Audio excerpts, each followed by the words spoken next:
Leo മാർപ്പാപ്പയെപ്പോലെയും Gregory ഒന്നാമൻ മാർപ്പാപ്പയെപ്പോലെയുമൊക്കെ മഹാൻ എന്ന് വിളിക്കപ്പെട്ടിട്ടില്ല എങ്കിലും തികച്ചും മഹാൻ എന്ന് വിളിക്കപ്പെടേണ്ട ഒരു വലിയ മാർപ്പാപ്പയാണ് സെലസ്റ്റീൻ ഒന്നാമൻ എന്ന് പറയുന്ന മാർപ്പാപ്പ.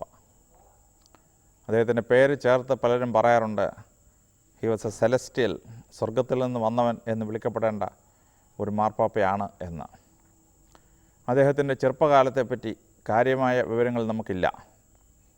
അദ്ദേഹം മിലാൻ അടുത്താണ് വളർന്നതും റോമിൽ കുറച്ചു കാലം ജീവിച്ചിരുന്നു എന്നും അറിയാം. അദ്ദേഹത്തിൻ്റെ അച്ഛൻ പ്രിസ്കസ് എന്ന് പറയപ്പെടുന്ന ഒരു പ്രഭുവായിരുന്നു എന്ന് നമുക്കറിയാം. അമ്മയെപ്പറ്റിയും സഹോദരങ്ങളെപ്പറ്റിയും യാതൊരു വിവരവും ഇപ്പോൾ ലഭ്യമായ രേഖകളിൽ ലഭ്യമല്ല. അദ്ദേഹം മാർപ്പാപ്പയാവുന്നത് വളരെ പ്രക്ഷുബ്ധമായ ഒരു കാലഘട്ടത്തിലാണ്. അദ്ദേഹത്തിൻ്റെ ചെറുപ്പകാലത്തിൽ ആദ്യമായി അദ്ദേഹത്തെ ശ്രദ്ധിക്കുന്നത് അദ്ദേഹം ഡീക്കനായിരുന്ന കാലത്താണ്. അന്ന് പ്രഗത്ഭനായ ഒരു എഴുത്തുകാരൻ റോമിൽ ജീവിച്ചിരിക്കുന്ന പണ്ഡിതരായ വ്യക്തികളിൽ സെലസ്റ്റീൻ ദ ഡീക്കൻ ഉണ്ട് എന്ന് രേഖപ്പെടുത്തിയിട്ടുണ്ട്. അപ്പോൾ വളരെ ചെറുപ്പത്തിലെ തൻ്റെ അറിവ് കൊണ്ട് അദ്ദേഹം മറ്റുള്ളവരെ അമ്പരപ്പിച്ചിരുന്നു എന്ന് മനസ്സിലാക്കാൻ ഇത് കഴിയുന്നതാണ്. അദ്ദേഹം മിലാനിൽ പോയി സെയിൻറ്റ് അംബ്രോസ്, അദ്ദേഹത്തിൻ്റെ സന്യാസിയും എഴുത്തുകാരനും ഒക്കെയായ വിശുദ്ധ അംബ്രോസിൻ്റെ സെമിനാരിയിൽ കുറച്ചു കാലം ഉണ്ടായിരുന്നതായി നമുക്ക് രേഖകളിൽ നിന്ന് മനസ്സിലാവുന്നുണ്ട്. അദ്ദേഹം വളരെ പ്രഗത്ഭനായിരുന്നതുകൊണ്ട് തന്നെ ശ്രദ്ധിക്കപ്പെട്ടിരുന്നു എന്നുള്ളതും നമുക്ക് മനസ്സിലാക്കാൻ കഴിയും. 422 വർഷം മാർപ്പാപ്പ പെട്ടെന്ന് മരിച്ചപ്പോൾ ആരെ വേണം എന്ന് ഒരു ചർച്ച ഉണ്ടാവുകയും അപ്പോൾ റോമിൽ സാധാരണ ഉണ്ടാവുന്ന ഒരു എലക്ഷൻ ആവശ്യമില്ലാതെ തന്നെ യുണാനിമസായി അദ്ദേഹം തിരഞ്ഞെടുക്കപ്പെട്ടു എന്നും ചരിത്രത്തിൽ നമ്മൾ മനസ്സിലാവുന്നു. കലാപകുലുഷിതമായൊരു കാലഘട്ടത്തിൽ എതിർപ്പില്ലാതെ ഒരു മാർപ്പാപ്പ തിരഞ്ഞെടുക്കപ്പെട്ടത് തന്നെ അദ്ദേഹത്തിൻ്റെ കഴിവിനെപ്പറ്റിയും അറിവിനെപ്പറ്റിയുമുള്ള വലിയ അംഗീകാരം എന്ന് കരുതപ്പെടുന്നു. അദ്ദേഹത്തിൻ്റെ പേപ്പസി 10 വർഷമുണ്ടായിരുന്നു. 432 അദ്ദേഹം മരിക്കുന്നത്. അദ്ദേഹത്തിൻ്റെ ആ മാർപ്പാപ്പയായിരുന്ന 10 വർഷം, കറക്റ്റായി പറഞ്ഞാൽ 9 വർഷവും 10 മാസവും 16 ദിവസവും അദ്ദേഹം ചെയ്ത കാര്യങ്ങൾ ചരിത്രത്തെ തന്നെ മാറ്റിമറിക്കുകയും സഭയുടെ ഭരണത്തിൽ വളരെ പ്രഗത്ഭമായ ചില മാറ്റങ്ങൾ വരുത്തുകയും ചെയ്തു. സാധാരണ മാർപ്പാപ്പമാർക്ക് ഒരു പാഷാണ്ഡതയെ, ഒരു ഹെരസിയെ നേരിടേണ്ടി വന്നിട്ടുണ്ട്. എന്നാൽ 4 പാഷാണ്ഡതകളെ നേരിടേണ്ട ഒരു ഘട്ടമാണ് സെലസ്റ്റീൻ മാർപ്പാപ്പയ്ക്ക് ഉണ്ടായത്. അദ്ദേഹം ഭരണത്തിലേറിയ കാലഘട്ടം എന്ന് പറയുന്നത് റോമിൽ മണിക്കേനിസം എന്ന് പറയുന്ന പേർഷ്യൻ വിശ്വാസ സംഹിത വളരെ ശക്തമായി പ്രചരിച്ചുകൊണ്ടിരുന്ന ഒരു കാലഘട്ടമാണ്. പേർഷ്യയിൽ മണി എന്ന് പറയുന്ന ഒരു ആൾ നല്ല പ്രസംഗകനായിരുന്നു, നല്ലൊരു സന്യാസിയായിരുന്നു. അദ്ദേഹം ക്രിസ്തു മതത്തോട് വളരെ അടുത്ത് നിൽക്കുന്ന ഒരു വിശ്വാസ സംഹിത പ്രസംഗിക്കാൻ തുടങ്ങി. അദ്ദേഹത്തിന് ഉണ്ടായിരുന്ന ഒരു കുരിശ്, മണിയെയും കുരിശിലാണ് തൂക്കിക്കൊന്നത്. യേശുക്രിസ്തുവിനെ കുരിശിൽ തൂക്കിയതുപോലെ മണിയും കുരിശിലാണ് മരിച്ചത്. പക്ഷേ അദ്ദേഹത്തിൻ്റെ വിശ്വാസ സംഹിത പല കാര്യങ്ങളിലും ക്രിസ്തുമതവുമായി വളരെ പാരലായിരുന്നു. അതുകൊണ്ട് തന്നെ യഥാർത്ഥ ക്രിസ്തുമതവും മണിക്കേനിസവും തമ്മിൽ ആളുകൾ തെറ്റിദ്ധരിക്കുന്ന ഒരു സാഹചര്യം ഉണ്ടായിരുന്നു. ഈ മണിക്കേൻ വിശ്വാസക്കാരനായ അൽത്തോം എന്ന് പറഞ്ഞൊരാൾ AD 410 കേരളത്തിൽ വരികയും കേരളത്തിലും മണിക്കേൻ വിശ്വാസം പ്രചരിപ്പിക്കുകയും ചെയ്തിരുന്നു. ഇതിൽ നിന്നാണ് പേർഷ്യൻ കുരിശിൻ്റെ ഉത്ഭവം കേരളത്തിലുണ്ടായത് എന്ന് പറയുന്ന ചരിത്രകാരന്മാർ ഉണ്ട്. ഇതുപോലെ തന്നെയാണ് ഈ മണിക്കേനിസം റോമിൽ ചെന്ന് ചേർന്നത്. അവിടെയും ക്രിസ്ത്യാനികൾ പലരും തെറ്റിദ്ധരിച്ച് മണിക്കേനിസത്തിൻ്റെ ആരാധനാലയങ്ങളിൽ പോവുകയും പ്രാർത്ഥിക്കുകയും ചെയ്യുന്ന ഒരു സിസ്റ്റം ഡെവലപ്പ് ചെയ്തു. തന്നെയുമല്ല, പേർഷ്യയിൽ നിന്ന് റോമ സാമ്രാജ്യത്തിൽ വന്ന് ക്രിസ്തുമതം റോമ സാമ്രാജ്യം കൈയടക്കുന്നതിന് തൊട്ട് മുമ്പ് മിത്രായിസം എന്ന് പറയുന്ന ഒരു ആരാധനാ സമ്പ്രദായം റോമിലുണ്ടായിരുന്നു. അതിൻ്റെ ഒരു പിന്തുടർച്ച പോലെ ഈ പേർഷ്യൻ വിശ്വാസം റോമൻ സഭയെയും റോമൻ സാമ്രാജ്യത്തെയും സ്വാധീനിക്കാൻ തുടങ്ങിയിരുന്നു. ഇത് ക്രിസ്ത്യാനികളെ വഴിതെറ്റിക്കും എന്ന് പ്രഗത്ഭനായ സെലസ്റ്റീൻ ഒന്നാമൻ മാർപ്പാപ്പയ്ക്ക് മനസ്സിലായി. അദ്ദേഹം ഈ മണിക്കേയൻ വിശ്വാസത്തെ റോമിൽ നിന്ന് ഇല്ലാതാക്കാൻ വേണ്ടി തീരുമാനിച്ചു. അദ്ദേഹം അന്ന് വലന്റീനിയൻ മൂന്നാമൻ എന്ന് പറയുന്ന രാജാവ് 18 വയസ്സിൽ താഴെയുള്ളൊരു കുട്ടിയായിരുന്നു. അതുകൊണ്ട് തന്നെ അദ്ദേഹം പ്രായപൂർത്തിയാവുന്നത് വരെ ഭരണം കൈയാളിയിടുന്നത് പ്ലസീഡിയ എന്ന് പറയുന്ന രാജ്ഞിയായിരുന്നു. ആ പ്ലസീഡിയ രാജ്ഞിയെ പോയി കാണുകയും മണിക്കേയൻസത്തിൻ്റെ നേതാവിനെ റോമിൽ നിന്ന് പുറത്താക്കുകയും ചെയ്തു. തന്നെയുമല്ല, മണിക്കേയൻ വിശ്വാസ സംഹിതയുടെ ആരാധനാലയങ്ങൾ ക്രിസ്ത്യാനികൾ പോകുന്നത് നിരോധിക്കുകയും ഒരു 5-6 വർഷത്തെ പ്രയത്നഫലമായി മണിക്കേയനിസത്തെ റോമാ സാമ്രാജ്യത്തിൽ നിന്ന് പൂർണ്ണമായി മാറ്റിയെടുക്കുകയും ചെയ്തു. സെലസ്റ്റീൻ മാർപ്പാപ്പ വളരെ ദീർഘവീക്ഷണത്തോടുകൂടി ചെയ്തില്ലായിരുന്നുവെങ്കിൽ റോമാ സാമ്രാജ്യത്തെയും റോമൻ സഭയെയും അത് വളരെ ദോഷകരമായി ബാധിക്കുമായിരുന്നു എന്ന് ചരിത്രകാരന്മാർ പറയുന്നു. മണിക്കേയനിസത്തിൻ്റെ കാലഘട്ടം കഴിഞ്ഞ ഉടനെ രണ്ടാമതായി സഭയെ ഗ്രസിച്ചത് ഡൊണാട്ടിസം എന്ന് പറയുന്ന ഒരു വിശ്വാസ സംഹിതയായിരുന്നു. അതൊരു പാഷാണ്ഡതയാണ്. യേശുക്രിസ്തുവിൻ്റെ വ്യക്തിത്വത്തെ പറ്റിയുള്ള ചോദ്യം ചെയ്യലും അതുപോലെ തന്നെ ക്രിസ്ത്യൻ ഫിലോസഫിയുടെ ബേസിസിനെ ചോദ്യം ചെയ്യുകയും ചെയ്യുന്ന ഒന്നായിരുന്നു ഈ ഡൊണാട്ടിസം എന്ന് പറയുന്ന വിശ്വാസം. അത് സഭയുടെ കാതലായ വിശ്വാസങ്ങളെ സ്പർശിക്കുകയും ഫ്രാൻസ്, ഇറ്റലി മുതലായ സ്ഥലങ്ങളിൽ വ്യാപിച്ച് വരികയും ചെയ്തു. ഇത് സെലസ്റ്റീൻ മാർപ്പാപ്പ വളരെ ശക്തമായി നേരിടുകയും ആ പാഷാണ്ഡതയെ ഏതാണ്ട് ഇല്ലായ്മ ചെയ്യുകയും ചെയ്തു എന്ന് നമുക്ക് മനസ്സിലാക്കാൻ കഴിയും. അപ്പോൾ മൂന്നാമതൊരു പാഷാണ്ഡത പ്രത്യക്ഷപ്പെട്ടു. അതിനെ പെലാസ്ജെനിസം എന്നാണ് അറിയപ്പെടുന്നത്. അതിൻ്റെ ഉത്ഭവം ഇംഗ്ലണ്ടിൽ നിന്നാണ്, അല്ലെങ്കിൽ ബ്രിട്ടൻ എന്ന് പറയുന്ന അന്നത്തെ രാജ്യത്തിൽ നിന്നാണ് അതിൻ്റെ ഉത്ഭവം. ഇത് ഇംഗ്ലണ്ടിൽ ഏതാണ്ട് ശക്തമായ ഒരു വിശ്വാസ സംഹിതയായി രൂപാന്തരപ്പെടുകയും ആ പാഷാണ്ഡത സ്പെയിൻ, ഇറ്റലി മുതലായ രാജ്യങ്ങളിൽ പരക്കെ വ്യാപിക്കാനും തുടങ്ങി. അതിൻ്റെ നാട്ടിൽ നിന്ന് തന്നെ ഇല്ലാതാക്കിയില്ലെങ്കിൽ അത് റോമാ സാമ്രാജ്യം ആകെ പടർന്നു പിടിക്കും എന്ന് സെലസ്റ്റീൻ ഒന്നാമൻ മാർപ്പാപ്പയ്ക്ക് തോന്നി. അദ്ദേഹം ചെയ്തത് ഈ പെലാസ്ജെനിസം എന്തുകൊണ്ട് ജനങ്ങളെ സ്വാധീനിക്കുന്നു എന്ന് കണ്ടെത്തി അതിനെ തകർക്കുന്നതിന് വേണ്ടി 2 പ്രഗത്ഭരായ മിഷണറിമാരെ അദ്ദേഹം സെലക്ട് ചെയ്തു. ആദ്യത്തെ ആളുടെ പേര് ജർമാനസ് എന്നായിരുന്നു. അദ്ദേഹം 3-4 ജർമാനസ്മാരുള്ളതുകൊണ്ട് അദ്ദേഹത്തെ തിരിച്ചറിയാൻ വേണ്ടി അദ്ദേഹത്തിൻ്റെ ജനന സ്ഥലവും ചേർത്താണ് വിളിക്കപ്പെടുന്നത്. ജർമാനസ് ഓഫ് ഓക്സീർ എന്നാണ് അദ്ദേഹത്തെ വിളിക്കപ്പെടുന്നത്. രണ്ടാമത്, അദ്ദേഹം വളരെ മിടുക്കനായ ഒരു തിയോളജിയൻ, ഒരു പ്രസംഗകനുമായ വ്യക്തിയായിരുന്നു ലൂപ്പിസ്. അദ്ദേഹം ട്രോയസ് എന്ന് പറയുന്ന സ്ഥലത്ത് നിന്ന് വന്നിട്ടുള്ളതാണ്. ഇന്നത്തെ ടർക്കിയുടെ കിഴക്കേ അറ്റത്ത് ഹെലൻ ഓഫ് ട്രോയ് എന്ന് പറയുന്ന ഇലിയഡിൻ്റെ കാലത്തെ യുദ്ധം, ആ ട്രോയിയുടെ പുനരവതാരമാണ് അതിന് 2 കിലോമീറ്റർ ദൂരെ വളർന്നു വന്ന ട്രോയസ് എന്ന് പറയുന്ന പട്ടണം. അവിടെ നിന്നായിരുന്നു ഈ രണ്ടാമത്തെ പ്രഗത്ഭനായ പ്രാസംഗികൻ വന്നത്, ലൂപ്പിസ്. മാർപ്പാപ്പ ഈ ജർമാനസ് ഓഫ് ഓക്സിയറേയും ലൂപ്പിസ് ഓഫ് ട്രോയിസിനെയും കൂടി ഇംഗ്ലണ്ടിലേക്ക് പറഞ്ഞു വിട്ടു. അവർ ഇംഗ്ലണ്ടിൽ ചെന്ന് പള്ളികൾ തോറും പോയി പ്രസംഗിച്ച് ഈ പെലാസ്ജെനിസത്തിൻ്റെ അവസാനത്തെ ആണി അടിച്ച് അതിനെ നശിപ്പിച്ചു എന്നുള്ളതാണ്. അതിൻ്റെ ഉത്ഭവ സ്ഥാനത്ത് തന്നെ നശിച്ചു കഴിഞ്ഞപ്പോൾ അത് പിന്നെ ഫ്രാൻസിലും ഇറ്റലിയിലും വരാതെ തടയുവാൻ സഭയ്ക്ക് കഴിഞ്ഞു എന്നുള്ളതാണ്.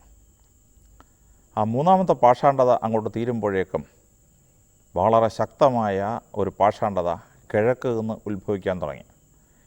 അതിനെ നെസ്തോറിനിസം എന്നാണ് അറിയപ്പെടുന്നത്. മാതാവ് ദൈവമാതാവല്ല, മനുഷ്യൻ്റെ മാത്രം മാതാവാണ് എന്ന് തുടങ്ങി വളരെ സഭയ്ക്കിതരമായ ഒരു വിശ്വാസസംഹിതയാണ് ഈ നെസ്തോറിനിസം എന്ന നെസ്തോറിൻ്റെ പേരിലുള്ള അറിയപ്പെടുന്ന പാഷാണ്ഡത. ഈ ഹെരസി കോൺസ്റ്റാന്റിനോപ്പിളിൽ നിന്ന് തുടങ്ങിയിട്ടുള്ളതാണ്. അതുകൊണ്ട് തന്നെ അതിന് ഒരു ശക്തി കൂടുതലായിരുന്നു. കാര്യം ചക്രവർത്തി കോൺസ്റ്റാന്റിനോപ്പിളാണ് ഉള്ളത്. നെസ്തോർ സഭയുടെ, കോൺസ്റ്റാന്റിനോപ്പിളിലെ സഭയുടെ മേളറ്റത്ത് നിൽക്കുന്ന ഒരാളാണ്. അതുകൊണ്ട് തന്നെ അത് അതിശക്തമായി പ്രചരിക്കും എന്ന് സെലസ്റ്റീൻ ഒന്നാമൻ മാർപ്പാപ്പയ്ക്ക് അറിയാൻ പറ്റി. അതുകൊണ്ട് അതിനെ നേരിടണം എന്ന് അദ്ദേഹം തീരുമാനിച്ചു. അപ്പോൾ പേർഷ്യയിൽ നിന്ന് ഉത്ഭവിച്ച മണിക്കേനിസവും ഫ്രാൻസിൽ നിന്ന് തുടങ്ങുന്ന ഡൊണാട്ടിസവും ഇംഗ്ലണ്ടിൽ നിന്ന് തുടങ്ങിയ പെലാസ്ജിനിസവും തകർത്ത് കഴിഞ്ഞപ്പോഴാണ് കോൺസ്റ്റാന്റിനോപ്പിളിൽ നിന്നും ടർക്കിയുടെ ഭാഗത്തു നിന്ന് കിഴക്കൻ പ്രദേശത്തു നിന്നുള്ള ഈ നെസ്തോറിയനിസം സ്പ്രെഡ് ചെയ്ത് വരാൻ തുടങ്ങിയത്. ആ നെസ്തോറിയനിസത്തെ തകർക്കുന്നതിന് വേണ്ടി മാർപ്പാപ്പ ആദ്യമായി ചെയ്തത് ഇതെന്താണ് ഈ ഫിലോസഫി, എന്താണ് ഇവർ പ്രചരിപ്പിക്കുന്നതെന്ന് വിശദമായി പഠിക്കുന്നതിന് വേണ്ടി ഒരു ബിഷപ്പിനെ നിയോഗിച്ചു. അങ്ങനെ ബിഷപ്പിനെ നിയോഗിച്ച് അത് പഠിച്ച ശേഷം അതിനെ പുറന്തള്ളാനായിട്ടുള്ള ഒരു തീസിസ് അദ്ദേഹം എഴുതിയുണ്ടാക്കി. അതിനുശേഷം കോൺസ്റ്റാന്റിനോപ്പിളിലെ സഭയുടെ സ്വാധീനഫലമായി കുറേ സൈനിക നേതാക്കന്മാരും രാജകുടുംബത്തിൽ തന്നെ കുറച്ച് സപ്പോർട്ട് അതിനുണ്ട് എന്ന് സെലസ്റ്റീൻ ഒന്നാമൻ മാർപ്പാപ്പയ്ക്ക് അറിയാമായിരുന്നു.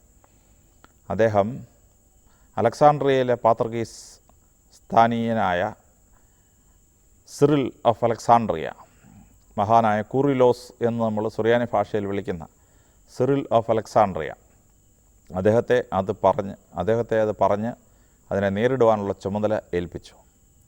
അന്ത്യോക്യയിലെ പാത്രികീസും ഈ നെസ്തോറിയനിസത്തിൻ്റെ വിശ്വാസം തെറ്റാണ് എന്ന് വിശ്വസിച്ചതുകൊണ്ട് അദ്ദേഹവും അതിനെ സൈഡ് ചെയ്തു. ജെറുസലേമിലെ സ്ഥാനീയ പാത്രികീസായ ആളും അതിനെ സപ്പോർട്ട് ചെയ്തു. അപ്പോൾ 4 പാത്രികീസ്മാരുള്ളതിൽ 3 പാത്രികീസ്മാരും ഒരു സൈഡായി. അതുകൊണ്ട് മാർപ്പാപ്പ എഫേസൂസിൽ വെച്ച് ഒരു സുനഹദോസ് കൂടാനായി ആവശ്യപ്പെട്ടു. ഈ എഫേസൂസ് പൗലോസ് അപ്പസ്തോലൻ്റെ അപ്പസ്തോല യാത്രകളിൽ വളരെ പ്രധാനപ്പെട്ട ഒരു സ്ഥലമാണ്. വിശുദ്ധ യോഹന്നാൻ ശ്ലീഹായുടെ അവസാന കാലത്ത് എഫേസൂസ് വളരെ പ്രധാനപ്പെട്ട ഒരു കേന്ദ്രമായിരുന്നു എന്നും അദ്ദേഹം അവിടെ താമസിപ്പിച്ച് പഠിപ്പിച്ചിരുന്നു എന്നും ആദിമ സഭയുടെ ചരിത്രത്തിൽ നമുക്ക് മനസ്സിലാക്കാൻ പറ്റും. അതുകൊണ്ട് വിശുദ്ധ യോഹന്നാൻ ശ്ലീഹായോട് ബന്ധപ്പെട്ടതും പൗലോസ് അപ്പസ്തോലനോട് ബന്ധപ്പെട്ടതുമായ വലിയ ഒരു സ്ഥലമായിരുന്നു ഈ എഫേസൂസ്.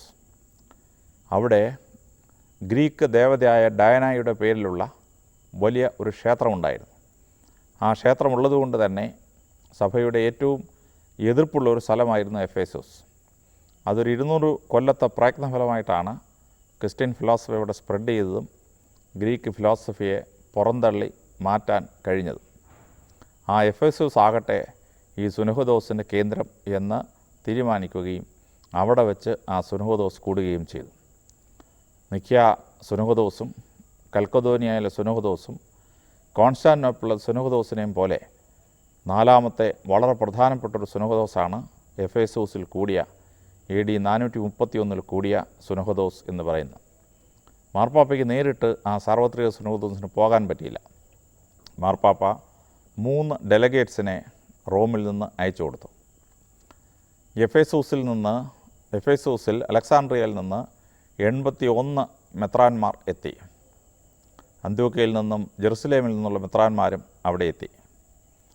അതിശക്തമായ 3 ദിവസം കൂടിയ സുനഹദോസിൻ്റെ അവസാനം നെസ്തോറിയനിസത്തെ ശപിക്കുകയും അവരെ സഭയിൽ നിന്ന് പുറന്തള്ളുകയും ചെയ്തു. മഹറോൻ ചൊല്ലി പുറന്തള്ളുകയും ചെയ്തു. ചരിത്രകാരന്മാരിൽ പലരും പറയുന്നത് Nestor himself was not Nestorian എന്നാണ്. അത് സഭയുടെ വലിയ ചരിത്രത്തിലെ വളരെ പ്രധാനപ്പെട്ട ഒരു കോൺട്രവേഴ്സിയാണ്. Nestor himself was not Nestorian എന്ന് പറയുന്ന തിയറി. എന്തായാലും ശരി, നെസ്തോറിയനിസം എന്നറിയപ്പെടുന്ന അപകടകരമായ ഒരു ഫിലോസഫിയെ ആ സുനഹദോസിൽ വെച്ച് പുറന്തള്ളി സഭയുടെ വിശ്വാസസംഹിതയ്ക്ക് ഇതരമായതിനെ ശപിക്കുകയും ചെയ്തു. ഈ നെസ്തോറിയനിസം ടർക്കിയിൽ നിന്ന് ആരംഭിച്ചുവെങ്കിലും പേർഷ്യൻ സാമ്രാജ്യമാകെ അത് പടർന്നു പിടിച്ചു. ആ വിശ്വാസസംഹിത കേരളത്തിലും എത്തി എന്നാണ് ചരിത്രകാരന്മാരിൽ വളരെ വലിയ ഒരു പങ്ക് വിശ്വസിക്കുന്നത്. കേരളത്തെ പറ്റിയുള്ള ആദ്യത്തെ ചരിത്രരേഖകളിൽ ഒന്ന് തന്നെ ഒരു നെസ്തോറിയൻ സന്യാസി കേരളത്തിൽ വന്ന ശേഷം എഴുതിയ കോസ്മോസ് ഇൻഡിക്കോ പ്ലസ്റ്റസ് എന്ന് പറയുന്ന കൃതിയാണ്. ആ കൃതിയിൽ കുരുമുളക് വിളയുന്ന കേരളത്തെ പറ്റിയും ഇവിടെ ഉണ്ടായിരുന്ന അച്ഛന്മാരെ പറ്റിയും കുറേ അൽമായരെ പറ്റിയും ഒരു വിവരണം അതിൽ രേഖപ്പെടുത്തിയിട്ടുണ്ട്. അതിൻ്റെ അർത്ഥം ഈ നെസ്തോറിയൻ വിശ്വാസസംഹിതയുള്ള കുറച്ച് പേർ കേരളത്തിൽ അന്നുണ്ടായിരുന്നു എന്നാണ് ചില ചരിത്രകാരന്മാരുടെ അഭിപ്രായം. മറ്റു ചിലർ ആ വാദം അംഗീകരിക്കുന്നില്ല എന്നുള്ളത് മറുപക്ഷം. അപ്പോൾ ഈ നെസ്തോറിയനിസത്തെയും ശപിച്ച് പുറന്തള്ളി. അങ്ങനെ 4 പാഷാണ്ഡതകളെ ഒരു മാർപ്പാപ്പയുടെ കാലത്ത് തന്നെ ഇല്ലായ്മ ചെയ്യുവാനും വിശ്വാസത്തെ കാത്തുരക്ഷിക്കാനും കഴിഞ്ഞു എന്നുള്ളതാണ്. മണിക്കേയനിസത്തെയും ഡൊണാട്ടിസത്തെയും പെലാസ്ജിനിസത്തെയും നെസ്തോറിയനിസത്തെയും നശിപ്പിക്കുവാൻ കഴിഞ്ഞു എന്നുള്ളത്. വളരെ ചരിത്രപരമായി പ്രാധാന്യമുള്ള ആണ് ഈ 4 പാഷാണ്ഡതകൾ തകർക്കപ്പെട്ടു എന്നുള്ളത്. സഭയുടെ ഭരണത്തിൽ അദ്ദേഹം ചില കാതലായ വ്യത്യാസങ്ങൾ വരുത്തി. അതിൽ പ്രധാനപ്പെട്ട ചില കാര്യങ്ങൾ നമ്മൾ അറിഞ്ഞിരിക്കേണ്ടതാണ്. അതിലൊന്ന്, കൂദാശകളിൽ നിന്ന് വ്യതിരിക്തമായവരോ അല്ലെങ്കിൽ ചില പാപങ്ങൾ ചെയ്തതിനാൽ കൂദാശകൾ കൊടുക്കാത്തവരോ ആയ ആളുകൾ മരിക്കാൻ തുടങ്ങുമ്പോൾ പോലും യാതൊരു ക്ഷമയും സഭ കാണിച്ചിരുന്നില്ല എന്നുള്ളതായിരുന്നു അന്നത്തെ പ്രാക്ടീസ്. മാർപ്പാപ്പ അതിനൊരു മാറ്റം വരുത്തി. അദ്ദേഹം പറഞ്ഞു, ആരോഗ്യത്തോടെ ജീവിച്ചിരിക്കുമ്പോൾ തെറ്റ് ചെയ്തു, അതുകൊണ്ട് അവനെ കൂദാശകളിൽ നിന്ന് മാറ്റി നിർത്തി.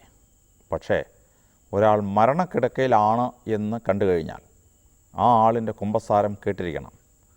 ആ ആളിന് സ്വർഗത്തിലേക്ക് പോകാനുള്ള വഴി തുറക്കത്തക്കവണ്ണം ആ ആളിന് കൂദാശകൾ കൊടുക്കുന്നതിൽ വിമുഖത കാണിക്കാൻ പാടില്ല.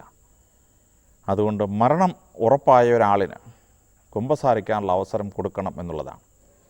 കത്തോലിക്കനല്ലാത്ത ഒരാൾക്ക് യാതൊരു കാരണവശാലും ഒരു കൂദാശ അച്ഛന്മാർ കൊടുക്കില്ലായിരുന്നു.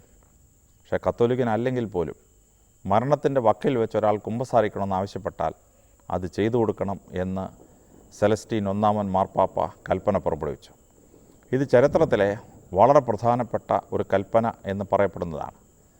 ആയിരക്കണക്കിന് ലക്ഷക്കണക്കിന് ആളുകൾക്ക് പാപങ്ങൾ മോചിക്കപ്പെട്ടു എന്ന് വിശ്വസിച്ചുകൊണ്ട് ഒരു മരണം അത് ഉറപ്പാക്കി എന്നുള്ളതാണ്. പലപ്പോഴും മരണക്കിടക്കയിലുള്ള ആളുകൾക്ക് അച്ഛന്മാർ വന്ന് പ്രാർത്ഥിക്കാറുണ്ട്. ആ പ്രാർത്ഥിക്കുന്ന പ്രാർത്ഥനയ്ക്ക് ലത്തീൻ ഭാഷയിൽ പറയുന്നത് വിയാറ്റിക്കം എന്നാണ്. അതായത് വഴിയാത്രയ്ക്കുള്ള ഭക്ഷണം എന്നാണ്. ആൾ മരിക്കാൻ പോവുകയാണ്, അയാൾ സ്വർഗത്തിലോട്ട് പോകുമ്പോൾ ആ വഴിയാത്രയ്ക്കുള്ള ഭക്ഷണമാണ് ആ സമയത്തെ പ്രാർത്ഥന. അതുകൊണ്ടാണ് അതിനെ വയാറ്റിക്കം എന്ന് വിളിക്കുന്നത്. മാർപ്പാപ്പ സെലസ്റ്റീൻ ഒന്നാമനാണ് ഈ മരണം അടുത്ത ആളിന് കുമ്പസാരം കൊടുക്കുവാനും പാപമോചനം കൊടുക്കുവാനുമുള്ള ആ വലിയ അധികാരം നൽകിയത്. തന്നെയുമല്ല, മരണത്തിന് തൊട്ടു മുമ്പ് ഒരാൾ പാപങ്ങൾ ഏറ്റുപറഞ്ഞാൽ അവൻ സ്വർഗത്തിൽ പോകും എന്നൊരു വിശ്വാസവും മാർപ്പാപ്പ ശക്തമായി പിന്താങ്ങി. വളരെ ഭക്തയായ ഒരു സ്ത്രീയുടെ മകൻ പാരീസിലെ പാലത്തിൽ നിന്ന് എടുത്ത് ആറ്റിലോട്ട് ചാടി മരിച്ചുപോയി. ആ സ്ത്രീ വളരെ സങ്കടത്തോടുകൂടി വന്ന് പാരീസിലെ ബിഷപ്പിനോട് പറഞ്ഞു, എൻ്റെ മകൻ മരിച്ചതിലല്ല എനിക്ക് ദുഃഖം, പക്ഷേ അവനൊരു താന്തോന്നിയായി ജീവിച്ച ശേഷം അവൻ പാപങ്ങൾ മോചിക്കപ്പെടാതെ ആണ് അവൻ മരിച്ചതെന്നുള്ളതാണ് എൻ്റെ ദുഃഖം എന്ന് പറഞ്ഞു. മാർപ്പാപ്പ ആ സ്ത്രീയോട് പറഞ്ഞു, there is enough time between the bridge and the water. പാലത്തിൽ നിന്ന് അവൻ ചാടി വെള്ളത്തിൽ വീണ് മരിക്കുന്നതിന് മുമ്പ് അവൻ മനസ്തപിച്ചിട്ടുണ്ടെങ്കിൽ അവൻ്റെ പാപങ്ങൾക്ക് മോചനം കിട്ടും എന്ന് പറഞ്ഞു. ആ സ്ത്രീ മനസ്സമാധാനത്തോട് പോയി എന്ന് ചരിത്രം. സെലസ്റ്റീൻ ഒന്നാമൻ മാർപ്പാപ്പയിൽ നിന്നാണ് ഈ വലിയ കൽപ്പന സഭയ്ക്ക് ലഭിച്ചത് എന്നുള്ളത് വളരെ തികച്ചും നമുക്ക് പ്രസ്താവിക്കേണ്ട ഒരു സംഗതിയാണ്. രണ്ടാമതായി മാർപ്പാപ്പ ചെയ്തത്, അന്ന് വളരെ ധനാഢ്യരായ ആൾക്കാർ, സ്വാധീന ശക്തിയുള്ള ആൾക്കാർ, അവർ പലപ്പോഴും ബിഷപ്പിൻ്റെ ഇലക്ഷൻ വരുമ്പോൾ നേരിട്ട് ബിഷപ്പാവുന്ന പ്രവണത പലതവണ കണ്ടു. മാർപ്പാപ്പ പറഞ്ഞു, അൽമായർ നേരിട്ട് ബിഷപ്പാവുന്നത് അനുവദനീയമായ ഒരു കാര്യമല്ല. ഒരാൾ സെമിനാരിയിൽ പോയി പഠിച്ച് പുരോഹിതനായി പുരോഹിത വൃത്തിയിലൂടെ 7 കൂദാശകൾ കൊടുക്കുന്ന ജനങ്ങൾക്ക് നൽകുന്ന ഒരു സാഹചര്യത്തിൽ എത്തിയ ശേഷം മാത്രമേ ഒരാളിനെ ബിഷപ്പാക്കാവൂ എന്നുള്ളതാണ്. അങ്ങനെ ആക്കാൻ പാടില്ല എന്നല്ല മാർപ്പാപ്പ കൽപ്പന പുറപ്പെടുവിച്ചത്. മാർപ്പാപ്പയുടെ കാലഘട്ടത്തിന് ശേഷവും ചില ആളുകൾ നേരിട്ട് ബിഷപ്പന്മാരായിട്ടുണ്ട്. ഇനി ചില ആളുകൾ നേരിട്ട് മാർപ്പാപ്പയായിട്ടുണ്ട്. ഉദാഹരണത്തിന് ബെനഡിക്റ്റ് 9-ാമൻ മാർപ്പാപ്പ, ബെനഡിക്റ്റ് 10-ാമൻ മാർപ്പാപ്പ. ഈ മാർപ്പാപ്പമാരൊന്നും അച്ഛന്മാരോ മെത്രാന്മാരോ ആയിരുന്നില്ല. അൽമായർ നേരിട്ട് മാർപ്പാപ്പയായിട്ടുള്ള അങ്ങനെ 3 പേരുണ്ട് ചരിത്രത്തിൽ. പക്ഷേ ഈ സെലസ്റ്റീൻ ഒന്നാം മാർപ്പാപ്പ പറഞ്ഞു, ഇത് ഒരിക്കലും എൻകറേജ് ചെയ്യാൻ പറ്റുന്ന കാര്യമല്ല. ഒരു അൽമായൻ നേരിട്ട് ബിഷപ്പാവരുത്. അച്ഛനായ ശേഷം കുറേ വർഷങ്ങൾക്ക് ശേഷം അദ്ദേഹത്തെ ബിഷപ്പാക്കി വാഴിക്കാം. Direct anointing of a layman as a bishop is prohibited എന്ന് അദ്ദേഹം ഒരു കൽപ്പന പുറപ്പെടുവിച്ചു. ഇത് സഭയെ സംബന്ധിച്ചിടത്തോളം വളരെ ദീർഘവീക്ഷണത്തോടു കൂടിയ ഒരു കൽപ്പനയായിരുന്നു എന്ന് ചരിത്രത്തിൽ നിന്ന് നമുക്ക് മനസ്സിലാക്കാൻ പറ്റും. മൂന്നാമതായിട്ട് അദ്ദേഹം ചെയ്തൊരു കൽപ്പന, അന്ന് പുരോഹിതന്മാർ ചിലരൊക്കെ വിവാഹം കഴിക്കുമായിരുന്നു. ചില ആളുകൾ വികാരിയച്ഛനായിട്ടിരിക്കുമ്പോൾ വിവാഹം കഴിക്കാറുണ്ട്. ഇത് മാർപ്പാപ്പ ഒരു അപകടമായി കണ്ടെത്തി. കാരണം ഒരച്ഛനൊരു ഇടവകയിൽ പോവുകയും അവിടുത്തെ സ്ത്രീകളിൽ ഒരാളിനെ വിവാഹം കഴിക്കുകയും ചെയ്യുന്നത് ഒരു പ്രാക്ടീസായാൽ ആ ഇടവക ഭരണത്തെ സംബന്ധിച്ചിടത്തോളവും അച്ഛനെ സംബന്ധിച്ചിടത്തോളവും അത് അനുകരണീയമായ ഒരു സംഗതിയല്ല.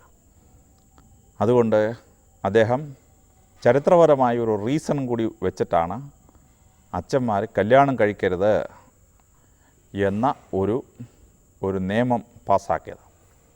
അന്ന് പള്ളിയുടെ സ്വത്ത് അച്ഛൻ്റെ പേരിലായിരുന്നു ഉണ്ടായിരുന്നു. അച്ഛൻ്റെ പേരിലുള്ള സ്വത്ത് പലപ്പോഴും അച്ഛന് മക്കളുണ്ടാവുമ്പോൾ ആ മക്കൾക്ക് ലഭിക്കുകയും പലപ്പോഴും അനന്തരവന്മാർക്ക് ലഭിക്കുകയും ചെയ്തു. അതുകൊണ്ടാണ് ഇംഗ്ലീഷ് ഭാഷയിൽ നെപ്പോട്ടിസം എന്നൊരു വാക്കുണ്ടായത്. നീപ്പോസ് എന്ന ലത്തീൻ വാക്കിൻ്റെ അർത്ഥം അനന്തരവൻ എന്നാണ്. അപ്പോൾ അനന്തരവന് വേണ്ടി അഴിമതി ചെയ്യുന്നതാണ് നെപ്പോട്ടിസം എന്ന് പറയുന്നത്. അപ്പോൾ ഈ അനന്തരവനും മക്കൾക്കും വേണ്ടി സഭയുടെ സ്വത്ത് അന്യാധീനപ്പെടുന്നൊരു സാഹചര്യം അത് ഒഴിവാക്കാൻ വേണ്ടി മാർപ്പാപ്പ അതിശക്തമായ ഒരു കൽപ്പന പുറപ്പെടുവിച്ചു. കത്തോലിക്കാ സഭയിലെ അച്ഛന്മാർ വിവാഹം കഴിക്കാൻ പാടില്ല എന്ന്. എന്നാൽ പേർഷ്യൻ സഭയിൽ തിരിച്ചായിരുന്നു. മക്കളില്ലാതെ ഒരാൾ മരിച്ചാൽ ആ ആളിൻ്റെ സ്വത്ത് രാജ്യത്തിന് കിട്ടുമെന്നായിരുന്നു പേർഷ്യയിലെ നിയമം. അതുകൊണ്ട് പേർഷ്യയിലെ സഭ പ്രഖ്യാപിച്ചു അച്ഛന്മാർ കല്യാണം കഴിച്ചോളാൻ. എങ്കിൽ മാത്രമേ അച്ഛൻ്റെ പേരിലുള്ള സ്വത്ത് രാജ്യത്തിൻ്റെ ട്രഷറിയിൽ പോകാതെ ഇരിക്കുകയുള്ളൂ, പള്ളിയുടെ സ്വത്ത് നഷ്ടപ്പെടാതിരിക്കുകയുള്ളൂ. അപ്പോൾ ചരിത്രപരമായ വളരെ പ്രധാനപ്പെട്ട ഒരു കൽപ്പനയാണ് പുരോഹിതന്മാർ വിവാഹം കഴിക്കരുത് എന്ന കൽപ്പന. അതുപോലെ തന്നെ കത്തോലിക്കാ സഭയുടെ കുർബാനക്രമം അതിൽ വളരെ വലിയ ചില മാറ്റങ്ങൾ അദ്ദേഹം വരുത്തി. ലിബറ പൊന്തിഫിക്കാലിസ് എന്ന് പറയുന്ന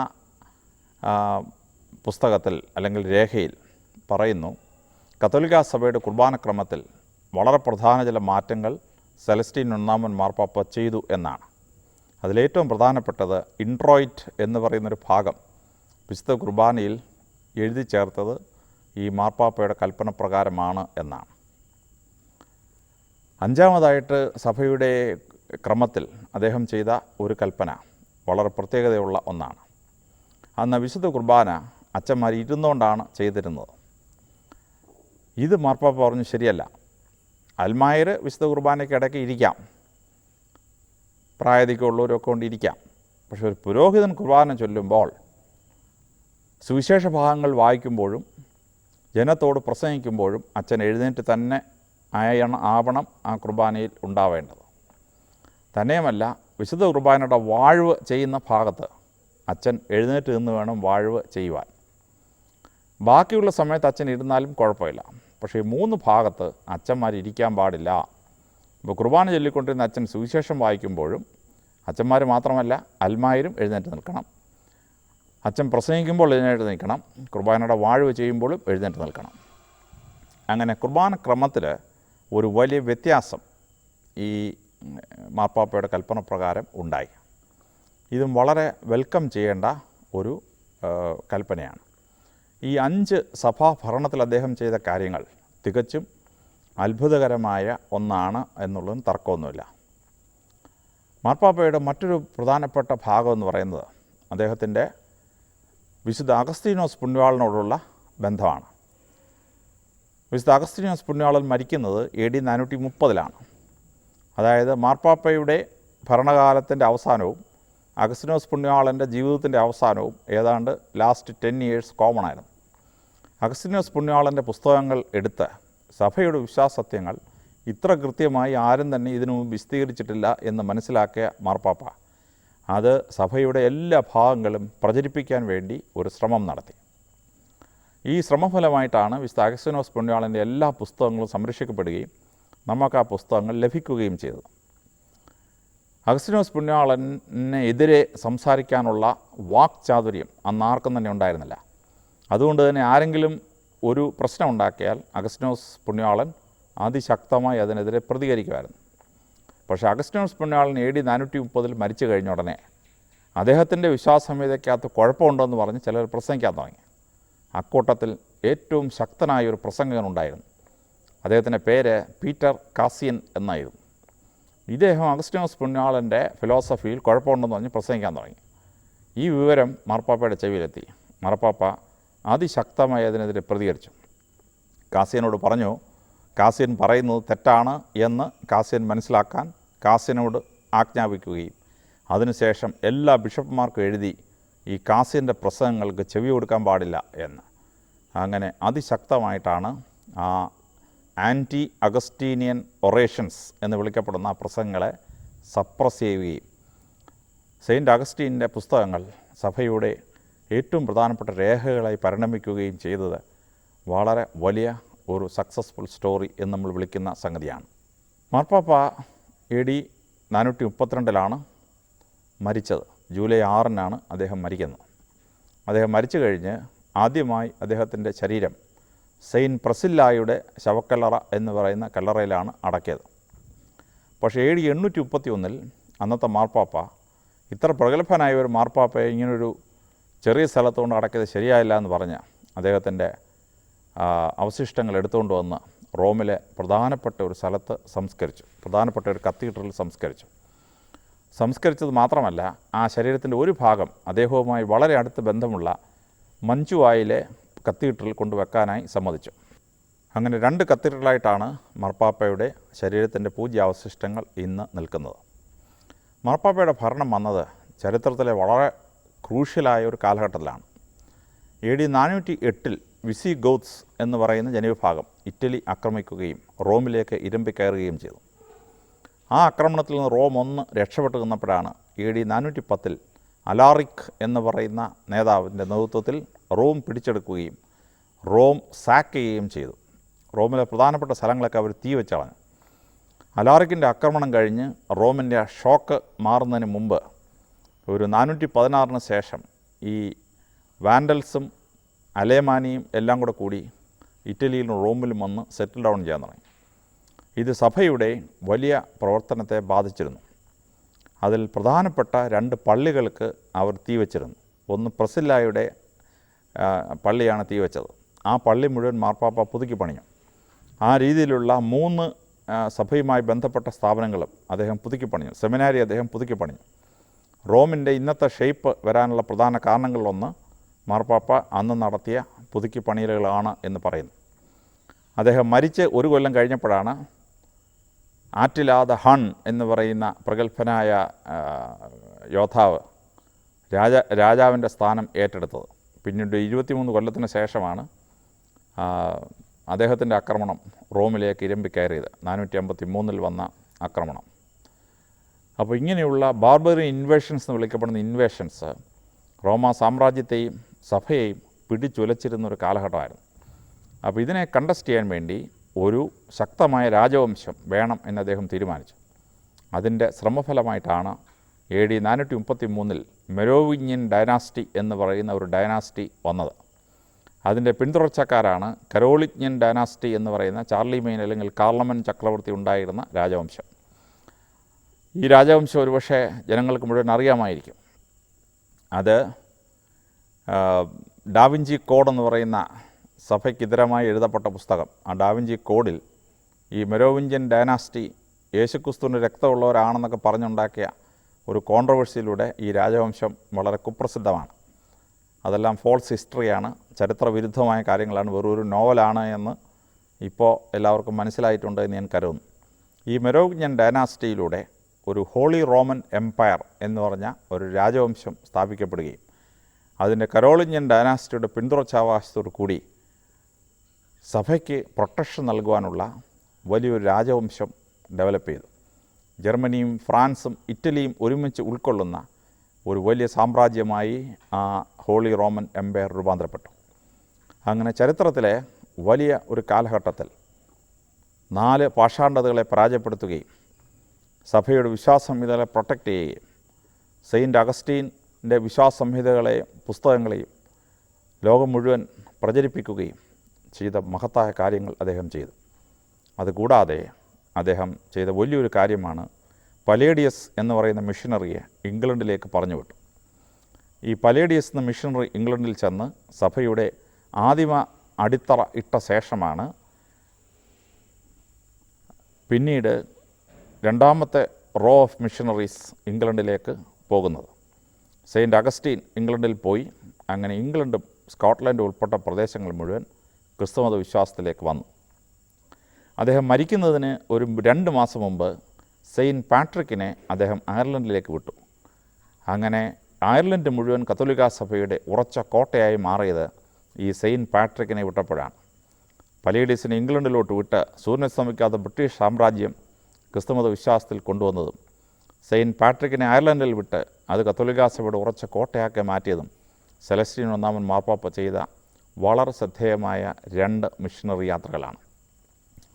ഇങ്ങനെ സഭയെ മാത്രമല്ല ചരിത്രത്തെയും ഒരു ഭൂഖണ്ഡത്തിൻ്റെ സ്വഭാവ രീതിയെയും വിശ്വാസ സംഹിതകളെയും ഒക്കെ ശക്തിപ്പെടുത്തുകയും 4 പാഷാണ്ഡതകളെ പരാജയപ്പെടുത്തുകയും ഇംഗ്ലണ്ടിനെയും അയർലൻഡിനെയും ക്രിസ്തുമത വിശ്വാസത്തിലേക്ക് കൊണ്ടുവരികയും സഭയെയും യൂറോപ്യൻ ഭൂഖണ്ഡത്തെയും രക്ഷിക്കാൻ വേണ്ടിയുള്ള മഹത്തായ രാജവംശത്തിന് തുടക്കം കുറിക്കാൻ കാരണഭൂതനാവുകയും സെയിൻറ്റ് അഗസ്റ്റീൻ്റെ വിശ്വാസ സംഹിതകളെയും പുസ്തകങ്ങളെയും ലോകം മുഴുവൻ പ്രചരിപ്പിക്കുകയും സഭയുടെ വിശ്വാസത്യങ്ങളെ ശക്തമായി സ്ഥാപിക്കുന്നതിന് വേണ്ടി എഫേസസിൽ സുരുമദോസ് കൂടുകയും ആചാരാനുഷ്ഠാനങ്ങളിലും കൂദാശ സ്വീകരണത്തിലും വലുതായ മാറ്റങ്ങൾ വരുത്തി ക്ലർജിയുടെയും ലെയ്റ്റിയുടെയും ജീവിത രീതികളെ ക്രോഡീകരിക്കുകയും ചെയ്ത മഹാനായ മാർപ്പാപ്പയാണ് സെലസ്റ്റീൻ ഒന്നാമൻ മാർപ്പാപ്പ.